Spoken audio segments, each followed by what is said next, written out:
Vladimir Putin के सिद्धांतों में से एक यह है कि कभी कभी यह साबित करने के लिए कि आप सही है, अकेला होना आवश्यक होता है।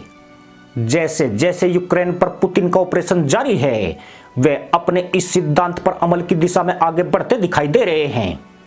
न केवल विश्व मंच पर बल्कि रूस के अंदर भी पुतिन तेजी से अलग थलग दिख रहे हैं।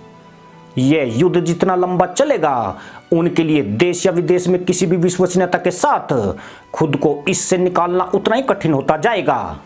फरवरी महीने में जब रूस ने यूक्रेन में ऑपरेशन शुरू किया था, तब यह दावे किए गए थे कि 2-4 दिन के अंदर ही यूक्रेन घुटनों पर आ जाएगा। लेकिन आज 7.5 महीने बीत जाने के बाद हालात रूस के पक्ष में नजर नहीं आते हैं। पश्चिमी मीडिया जो हाथ धोकर पुतिन के पीछे पड़ा है, रूसी सैनिकों को मनोबल गिराने के लिए महीनों से इसे यूक्रेन की जीत साबित करने पर तुला हुआ है।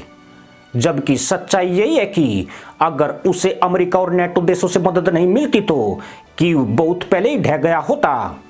लेकिन दुष्ट अमेरिका ने अब यह लड़ाई रोमांचक मोड़ में पहुंचा दी है और पुतिन के दोस्तों में दरार डालकर उन्हें अलग थलग करने की कोशिशें तेज कर दी है। यानी पुतिन को कई मोर्चों पर खुद को सही साबित करने के लिए खुद को सही साबित करके दिखाना चुनौती बनता जा रहा है। हाल ही में संयुक्त राष्ट्र महासभा के एक प्रस्ताव में यूक्रेन में रूस के जनमत संग्रह की निंदा की गई, जिसमें पुतिन की जीभ भरकर आलोचना की गई। इस प्रस्ताव के पक्ष में 145 वोट पड़े, जबकि 35 इसका हिस्सा नहीं बने। रूस समेत 5 देशों ने इसके विरोध में वोट किया।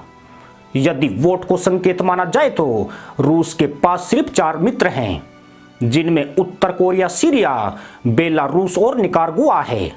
वहीं मतदान में भाग लेने वालों में चीन और भारत सहित मॉस्को पर प्रभाव वाले शक्तिशाली देशों ने सार्वजनिक रूप से पुतिन के युद्ध के बारे में अपनी बेचैनी के संकेत दे दिए हैं। यानी यह 35 देश अभी न इस पाले में हैं और न ही किसी दूसरे पाले में है। खासकर भारत और चीन अब इस लड़ाई में खुद को असहज पा रहे हैं। पश्चिमी और यूरोप का उनके ऊपर बढ़ता दबाव अब धीरे धीरे असहनीय होता जा रहा है और इन्हीं दोनों देशों पर भारी दबाव है कि वे पुतिन को इस लड़ाई को रोकने को कहे।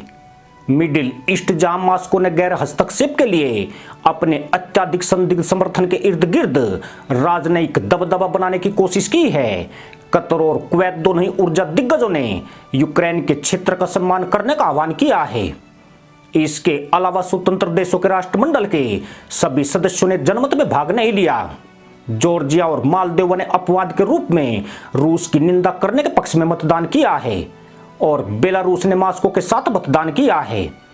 उधर सऊदी अरब को, जिसे रूस का मित्र भी माना जाता है, उसने यूक्रेन को $400 मिलियन की मदद देकर कहीं न कहीं रूस को बड़ा झटका दे दिया है। पुतिन कितने अकेले पड़ रहे हैं, इसका अंदाजा लगाना अब ज्यादा मुश्किल नहीं है। घरेलू मोर्चे पर उनकी तस्वीर एक अलग नेता की रही है, जिसके लिए प्रतिद्वंदी गुटों को काबू में रखना मुश्किल हो रहा है। रूस के शीर्ष सैन्य नेतृत्व की हालिया आलोचनाओं में रक्षा मंत्री सर्गेई शोइगु और जनरल स्टाफ के प्रमुख वालेरी गेरासोव को निशाना बनाया गया है। इस तरह की आलोचनाओं ने पुतिन के लिए समस्या पैदा कर दी है। वे पहले रूस के कुलीन कैडरों के निचले स्तर, सेना, खुफिया सेवाओं और रूसी नौकरशाही के अन्य हिस्से से आने वाली आलोचनाओं को बड़े सहज भाव से झेल पा रहे थे। लेकिन शोइगु रूस में पुतिन के बाद सबसे शक्तिशाली लोगों में से एक हैं। हालांकि उन्हें बर्खास्त करने से पुतिन को एक प्रतिद्वंदी से छुटकारा मिल गया है। पुतिन को अपने ही बुने झंझट से निकलने के लिए किसी भी सूरत में यूक्रेन युद्ध को जीतना जरूरी है। अगर वे यूक्रेन से बाहर निकलना चाहेंगे तो कम से कम पर्याप्त रियायतें भी हासिल करनी पड़ेगी, जिन्हें वे अपनी जीत के रूप में पेश कर सके।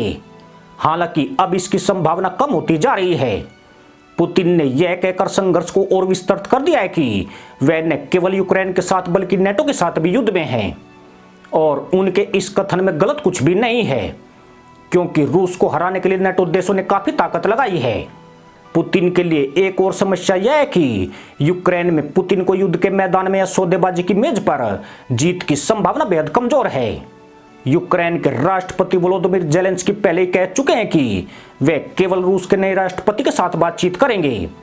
उन्होंने यूक्रेन के उद्देश्यों को भी दोगुना कर दिया है, जो उसके क्षेत्र की पूर्ण मुक्ति के बराबर है। इसी के साथ अनुमति दोस्तों, जय जवान जय किसान जय हिंद वंदे मातरम।